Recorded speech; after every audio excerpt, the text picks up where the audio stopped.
Good morning दोस्तों। आज स्वागत है आपका पहल क्लासेस के यूट्यूब चैनल पे। दोस्तों आज हम बात करेंगे डेली करंट अफेयर्स 20 जुलाई के। तो दोस्तों बढ़ते हैं आगे आज की थॉट के साथ। खुशियाँ आए ज़िंदगी में तो चख लेना मीठा समझ के, जब गम आए तो वो भी खा लेना दवाई समझ के। ठीक है दोस्तों, इसी थॉट के साथ बढ़ते हैं आज के करंट अफेयर्स के बारे में। दोस्तों उससे पहले आगे चलने से पहले अपन थोड़ा बात कर लेते हैं। जो चैनल पे आज नए स्टूडेंट जुड़े हैं तो उनसे पहले मैं ये कहूँगा चैनल को सब्सक्राइब कीजिए, बेल आइकन को दबाइए और लाइक और चैनल को शेयर कीजिए, जिससे आपको बेल आइकन दबाने से आपको चैनल पे जो भी अपडेट होंगे हाथों हाथ आपको मिलते नोटिफिकेशन आता रहेगा। इसी के साथ दोस्तों अपने चैनल का आपको PDF लिंक चाहिए तो PDF लिंक के लिए आपको दोस्तों चैनल को ज्वाइन करना होगा, टेलीग्राम चैनल को, और वीडियो के डिस्क्रिप्शन से भी आप PDF का लिंक डाउनलोड कर सकते हैं। ठीक है दोस्तों, बढ़ते हैं आज के पहले क्वेश्चन पे। फीफा महिला विश्व कप 2023 किस देश में आयोजित होगा? तो दोस्तों वो देश है ऑस्ट्रेलिया और न्यूजीलैंड में संयुक्त रूप से आयोजित होगा।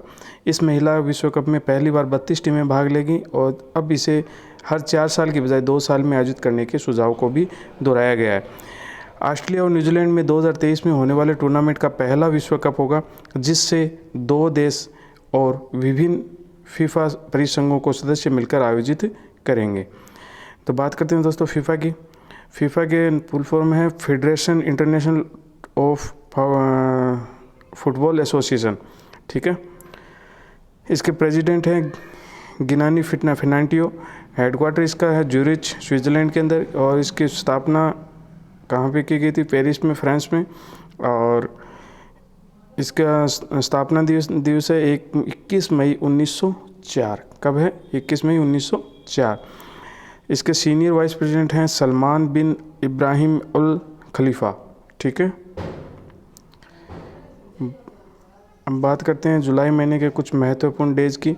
जैसा कि कल भी अपन ने दोहराया था, आज भी अपन उसी चीज़ पे बात करते हैं। पहला इसको है 1 जुलाई को राष्ट्रीय चिकित्सक दिवस, नेशनल चार्टेड अकाउंटेंट डे 1 जुलाई को है, नेशनल पोस्टल वर्कर डे, डाक कर्मचारी दिवस भी 1 जुलाई को ही है, और विश्व खेल पत्रकार दिवस, वर्ल्ड स्पोर्ट्स जर्नलिस्ट डे भी कब मनाया जाता है? 2 जुलाई को।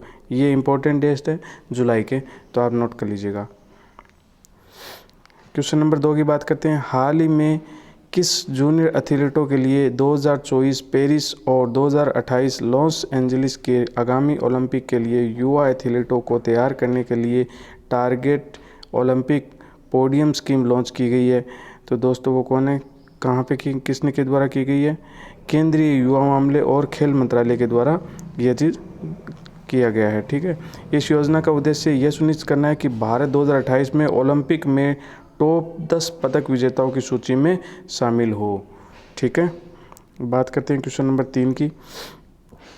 हाल ही में गंगोत्री नेशनल उद्यान में सड़कों के विकास हेतु किस के राज्य वन्य जीव सलाहकार बोर्ड ने वन भूमि के हस्तांतरण वाले प्रस्तावों को मंजूरी दे दी है? तो वो कौन सा राज्य है? वो है उत्तराखंड। ठीक है, गंगोत्री नेशनल पार्क एक संरक्षित क्षेत्र है और सड़कों के निर्माण के लिए हस्तांतरित की जाने वाली वन्य भूमि चीन के साथ इंटरनेशनल सीमा के पास है। नेशनल सुरक्षा के लिए ये मांगे गए महत्वपूर्ण साबित होंगे, क्योंकि चीन सीमा के पास भारत तिब्बत सीमा पुलिस के कर्मियों के आवाजाही को आसान बना देंगे। ठीक है, बात करते हैं कुछ उत्तराखंड के नेशनल पार्क के बारे में। तो यहाँ पे ये 6 नेशनल पार्क हैं उत्तराखंड में। मोस्टली कौन कौन से? जिम कॉर्बेट नेशनल पार्क, दूसरा है राजाजी नेशनल पार्क, तीसरा है valley of flower national park, चौथा है नंदा देवी नेशनल पार्क, 5वां है गंगोत्री नेशनल पार्क, छठा है गोविंद पशु विहार नेशनल पार्क एंड सेंचुरी। ठीक है, ये मोस्ट इम्पॉर्टेंट क्वेश्चन है कि कौन कौन से नेशनल पार्क उत्तराखंड में है, तो आप नोट कर लेना है इनको। उत्तराखंड की बात करें, उत्तराखंड के अंदर अपन बात करें तो उत्तराखंड का जो लैंड स्क्वायर फीट है 53,483 किलोमीटर के अंदर है। इसकी स्थापना 9 नवंबर 2000 में की गई थी। इसकी पॉपुलेशन 1.1 करोड़ 2012 के हिसाब से। चीफ मिनिस्टर यहाँ के त्रिवेंद्र सिंह रावत। और गवर्नर है बेबी रानी मौर्य। ठीक है, बात करते हैं दोस्तों क्वेश्चन नंबर 4 की। हाल ही में एयरलाइन कंपनी इंडिगो ने 2020 के अंत तक डॉक्टरों और नर्सों को हवाई किराए पर कितने प्रतिशत की छूट देने की घोषणा की है? तो दोस्तों वो है 25%। ठीक है, और यह छूट जुलाई 2020 से 31 दिसंबर 2020 तक की यात्रा के लिए दी जाएगी। इंडिगो ने इस योजना को टप कुफी अभियान का नाम दिया गया है, ये नोट कर लेना। टप कुफी क्या नाम दिया गया इस अभियान को? टप कुफी नाम दिया गया। ठीक है, बात करते हैं दोस्तों क्वेश्चन नंबर 5 की। हाल ही में सड़क परिवहन और राजमार्ग मंत्रालय ने कितने लाख रुपए की अधिकतम बीमा के साथ सड़क दुर्घटना बीमा पीड़ितों को कैशलेस योजना शुरू की है? तो दोस्तों वो है 2.5 लाख रुपए। ठीक है, देश ने हर साल करीब 5 लाख सड़क दुर्घटनाएं होती हैं। सड़क परिवहन के जो मंत्री हैं वो हैं नितिन गडकरी, और ये योजना कैशलेस की गई है। जिसके भी एक्सीडेंट हो जाए, कुछ और हो जाए, तो उस टाइम कैशलेस के तौर पे पीड़ितों को दुर्घटना बीमा दुर्घटना के तौर जो हाईवे के ऊपर हुआ है उसके ऊपर 2.5 लाख रुपए इंस्टेंट दे दिए जाएंगे। हाल ही में रक्षा अधिग्रहण परिषद में रूस से कितने नए लड़ाकू विमान खरीदने के प्रस्ताव को मंजूरी मिली है? तो वो है 33। इस रक्षा खरीद पर कुल मिलाकर 38,900 करोड़ रुपए का खर्च आ सकता है। रक्षा अधिग्रहण परिषद की बैठक में 21 मिग-29 और 12 सुखोई लड़ाकू विमान की खरीद के प्रस्ताव को मंजूरी मिली है। रशिया की अपन कल भी बात की थी, आज फिर बात कर लेते हैं। रशिया वर्ल्ड मैप में इस तरह से लोकेटेड है। ठीक है, और बात करते हैं इनके कुछ पड़ोसी देश के बारे में। कल भी मैंने बताया था, आज भी फिर बता रहा हूँ आपको। रशिया के पड़ोसी देश हैं Norway, Finland, Estonia, Latvia, Lithuania, Poland, Belarus, Ukraine, Georgia और Azerbaijan, Kazakhstan, Mongolia, the people of republic of China and ये।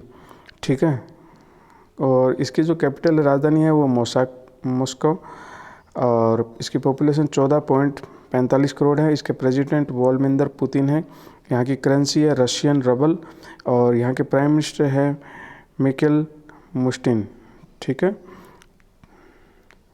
बात करते हैं क्वेश्चन नंबर 7 की। उर्वरक मंत्रालय के अनुसार 1 अप्रैल 2020 से 30 जून 2020 के बीच दिन भर में कितने लाख मेट्रिक टन उर्वरक किसानों को बेचा गया? तो वो है दोस्तों 111.61 lakh metric ton. Urea 64.82 lakh metric ton वित्त वर्ष 2019-20 की पहली तिमाही की तुलना में बिक्री 67% अधिक है। डायनोमिक फॉस्फेट 22.46 लाख मेट्रिक टन वित्त वर्ष 19-20 की पहली तिमाही के तुलना में 100% अधिक है। Complex fertiliser 24.32 lakh metric ton बिक्री वित्त वर्ष 19-20 की पहली तिमाही की तुलना में 120% अधिक है। बात करते हैं दोस्तों क्वेश्चन नंबर 8 की। हाल ही में भारतीय अंतरिक्ष अनुसंधान संगठन के मंगलयान मार्स ऑर्बिटर मिशन ने मंगल ग्रह से किस सबसे बड़े चंद्रमा का चित्र भेजा है? तो दोस्तों वो क्या है? फोबस। ठीक है, कौन है? फोबस। मंगलयान मिशन को 5 नवंबर 2013 को आंध्र प्रदेश में सचिन धवन अंतरिक्ष केंद्र के पहले लॉन्च पैड में से लॉन्च किया गया था। इस मिशन को रॉकेट PSLV-25 द्वारा लॉन्च किया गया था। इसने 24 सितंबर 2014 मंगल ग्रह की कक्षा में पहले ही प्रयास में सफलतापूर्वक प्रवेश कर लिया था। ठीक है दोस्तों, फोबोस की छवि मंगल ग्रह ऑर्बिटर मिशन द्वारा 4200 किलोमीटर दूरी से ली गई थी। उस समय मार्स ऑर्बिटर मिशन मंगल से 7200 किलोमीटर की दूरी पर था। मंगल ग्रह की बात करें, मंगल ग्रह के प्राकृतिक उपग्रह फोबोस और डिमोस मंगल ग्रह के 2 प्राकृतिक उपग्रह हैं। मंगल के 2 चंद्रमाओं की खोज आसफ हॉल ने वर्ष 1877 में की थी। फोबोस डेमोस ने 7 गुना, फोबोस डोमोस से 7 गुना बड़ा है। फोबोस मंगल की सतह से लगभग 6000 किलोमीटर की दूरी पर परिक्रमा करता है, जबकि डोमास मंगल से लगभग 23,460 किलोमीटर की दूरी पर परिक्रमा करता है। इसलिए फोबोस को मंगल के अंतरतम प्राकृतिक उपग्रह के रूप में जाना जाता है, जबकि डेमोस सबसे बाहरी है। फोबोस की बात करें तो फोबोस का रेडिएशन 11,267 किलोमीटर है। डिस्टेंस टू अर्थ, पृथ्वी से इसकी दूरी है 77.79 मिलियन किलोमीटर। इसका टेम्परेचर है 233 के। ठीक है, बात करते हैं दोस्तों क्वेश्चन नंबर 9 की। हाल ही में केंद्र मानव संसाधन विकास मंत्री तथा केंद्रीय खेल युवा मंत्री किरेन रिजिजू द्वारा फिट इंडिया अभियान में के एक भाग के रूप में किस कार्यक्रम को लॉन्च किया? दोस्तों वो है फिट है तो हिट है इंडिया। इस कार्यक्रम के उद्देश्य स्कूली बच्चों को इस महामारी के दौरान फिट रहने के लिए प्रेरित किया गया। इसके लिए फिट इंडिया टास्क नाम के टॉक सेशन का आयोजन किया गया है। ठीक है दोस्तों, बात करते हैं क्वेश्चन नंबर 10 की। हाल ही में किस राज्य में स्ट्राइप्ड हेयर स्ट्रिक और एलुसिव प्रिंस नाम की 2 तितली की प्रजाति खोजी गई है? तो वो है दोस्तों अरुणाचल प्रदेश। ये 2 तितलियाँ फोटो में दिख रही हैं आपको, तो ये हैं। स्ट्राइप्ड हेयर स्ट्रिक को पहली बार जापान में खोजा गया था और एलुसिव प्रिंस को वियतनाम में खोजा गया था। Society for education and environmental development के अनुसार 2 नई प्रजातियों की खोज ने देश की तितली की प्रजातियों की संख्या 1327 तक बढ़ा दी है। किस राज्य ने भूमिहीन किसानों को फसल ऋण देने के लिए बलराम योजना की शुभारंभ की है? तो दोस्तों वो राज्य है उड़ीसा। इस योजना के तहत भूमिहीन कृषकों को संयुक्त देयता समूह को माध्यम से ऋण उपलब्ध कराने के लिए स्कीम बनाई है। बलराम योजना के तहत सरकार अगले 2 वर्षों में 7 लाख भूमिहीन किसानों को ऋण प्रदान करने का लक्ष्य रखा है। यह योजना national bank for agriculture and rural development के सहयोग से की जाएगी। ठीक है, बात करते हैं उड़ीसा की कुछ। उड़ीसा की राजधानी है वो भुवनेश्वर है। इसकी पॉपुलेशन 4.37 करोड़ है। इसके गवर्नर हैं गणेशी लाल जी, राज्यपाल, चीफ मिनिस्टर नवीन पटनायक।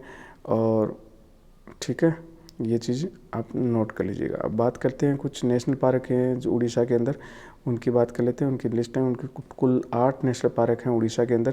पहला है सिमलीपाल नेशनल पार्क, दूसरा है भितरकनिका नेशनल पार्क, दूसरा है चिलिका वाइल्ड लाइफ सेंचुरी, चौथा है सोनाबेदास वाइल्ड लाइफ सेंचुरी, 5वां है कोटागढ़ वाइल्ड लाइफ सेंचुरी, छठा है हाडागढ़ वाइल्ड लाइफ सेंचुरी, 7वां है कड़लापट वाइल्ड लाइफ सेंचुरी और 8वां है उषा कोठी बद्रामा वाइल्ड लाइफ सेंचुरी। ये 8 नेशनल पार्क हैं उड़ीसा के अंदर, तो आप नोट कर लेना, इनको इम्पोर्टेंट है। Overdraft saving the Indian saver नामक पुस्तक किसने लिखी?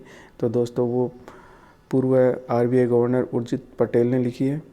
ठीक है, यह पुस्तक गैर निष्पादित परिसंपत्तियों मुद्दों पर केंद्रित है, जिससे हाल ही के वर्षों में भारतीय बैंकिंग को प्रभावित किया जाता है। इसे हॉपर कॉलिस इंडिया ने प्रकाशित किया है। बात करते हैं दोस्तों क्वेश्चन नंबर 13 की। हाल ही में भारत के उपराष्ट्रपति M वेंकैया नायडू ने भारत की किस पहली सोशल मीडिया ऐप को लॉन्च किया है? तो दोस्तों वो है एलिमेंट्स।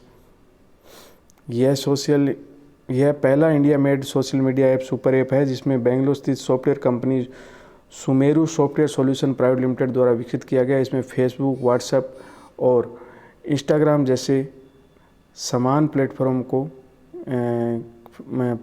के जैसा ही है, उनकी तरह ही चलता है ये। तो ये अभी इंडिया का अपना मेड इन इंडिया का पहला ऐप है, जिसमें ये तीनों चीज़ें एक साथ बना सकते हैं अपन। बात करते हैं दोस्तों क्वेश्चन नंबर 14 की। किस राज्य सरकार द्वारा मिशन वृक्षारोपण 2020 के तहत 5 जुलाई को 25 करोड़ से अधिक पौधे लगाए जाएंगे? तो ऐसा कार्य सिर्फ एक ही सरकार कर सकती है, वो है उत्तर प्रदेश की सरकार योगी आदित्यनाथ के संरक्षण में। मिशन वृक्षारोपण के गुरु पूर्णिमा के अवसर पर प्रारंभ किया गया और इसलिए कई पौधों को गुरुओं के सम्मान में लगाए गए। मिशन वृक्षारोपण कहते हैं फिक्स, धर्मयोसा, पीपल, फिकस, वेरेस, पाकड़, गुलमारी, नीम, जामुन, अर्जुन, सहनज, बरगद आदि औषधि के रूप में फल, पर्यावरण, छायादार पौधों का अन्य महत्वपूर्ण पौधे लगाए गए। उत्तर प्रदेश की अपन बात करें, उत्तर प्रदेश की पॉपुलेशन है 20.42 करोड़, इसकी कैपिटल है लखनऊ और यहाँ के राज्यपाल हैं आनंदीबेन पटेल और चीफ मिनिस्टर इसके योगी आदित्यनाथ। यहाँ भी कुछ नेशनल पार्क हैं, तो आप एक बार नोट करवा देता हूँ मैं आपको। 7 नेशनल पार्क है यहाँ पे। पहला है दूधवा नेशनल पार्क, चौथा है पीलीभीत टाइगर रिजर्व, नवाबगंज पश्चिमी बिहार, चौथा है चंद्रप्रभा वन्य जीव अभयारण्य, 5वां है बखीरा वाइल्ड लाइफ सेंचुरी, 6ठा है national Chambal wild life sanctuary, 7वां है कैमूर वाइल्ड लाइफ सेंचुरी। ठीक है, बात करते हैं क्वेश्चन नंबर 15 की। हाल ही में किस बैंक ने जिप ड्राइव नामक तत्काल ऋण स्कीम की आरंभ की है? तो दोस्तों वो बैंक है HDFC बैंक। ठीक है, HDFC ग्राहक नेट बैंकिंग के माध्यम से QR कोड को स्कैन करके और फ़ोन की बैंकिंग के माध्यम से बैंक की फ़ोन बैंकिंग टीम से 10 सेकंड के भीतर कहीं भी ऋण प्राप्त कर सकते हैं। यह देश का सबसे तेज़ ऑनलाइन ऑटो ऋण वितरण प्रस्ताव है। HDFC बैंक की बात करें तो HDFC के CEO हैं वो आदित्य पुरी है। इसके हेडक्वार्टर हैं वो मुंबई में है। इसकी स्थापना अगस्त 1994 में भारत में की गई थी। बात करते हैं दोस्तों क्वेश्चन नंबर 16 की। हाल ही में केंद्र सरकार ने गैर कानूनी संगठन सिख फॉर जस्टिस की कितनी वेबसाइटों को ब्लॉक किया है?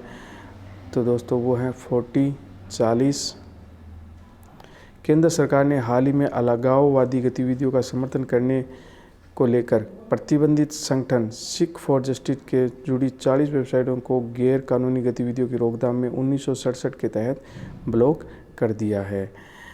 बात करते हैं दोस्तों क्वेश्चन नंबर 17 की, आज के अंतिम क्वेश्चन की। निम्न में से किस अफ्रीकी देश में पिछले 2 महीने से 350 से अधिक हाथियों की रहस्यमय तरीके से मौत हो गई है? वो है बोत्सवाना। कौन है? बोत्सवाना। हाल ही में अफ्रीका महाद्वीप में बोत्सवाना के प्रसिद्ध ओकावांगो डेल्टाई क्षेत्र में सैकड़ों हाथियों की रहस्यमय तरीके से मौत हो गई। अफ्रीका महाद्वीप के दक्षिण में स्थित बोत्सवाना एक भू आबाद देश है। बोत्सवाना दुनिया का सबसे बड़ा हाथी आबादी वाला देश भी कहा जाता है। बोत्सवाना की कंट्री ये साउथ अफ्रीका में है। ठीक है, इसकी कैपिटल है, जो राजधानी है वो है गबोर्नी। करेंसी है इनकी बोत्सवाना पुला। यहाँ की पॉपुलेशन 22.5 लाख है। ठीक है, और ये इनके पड़ोसी देश हैं जो ये आपको दिख रहा है इसमें, Angola, Zimbabwe, South Africa, Namibia, ये इसके पड़ोसी देश भी हैं। तो दोस्तों आज के करंट अफेयर में बस इतना ही। इसी के साथ दोस्तों चैनल को जितना ज़्यादा से ज़्यादा हो सके लाइक कीजिए, शेयर कीजिए, सब्सक्राइब कीजिए। और आपको जैसे मैंने बता दिया है पहले भी, मैं PDF लिंक के लिए आपको दोस्तों टेलीग्राम चैनल से भी डाउनलोड कर सकते हैं और अपने वीडियो के डिस्क्रिप्शन से भी डाउनलोड कर सकते हैं। तो दोस्तों के साथ भी शेयर कीजिएगा। इसी के साथ दोस्तों धन्यवाद। जय हिंद, जय Bharat, have a nice day.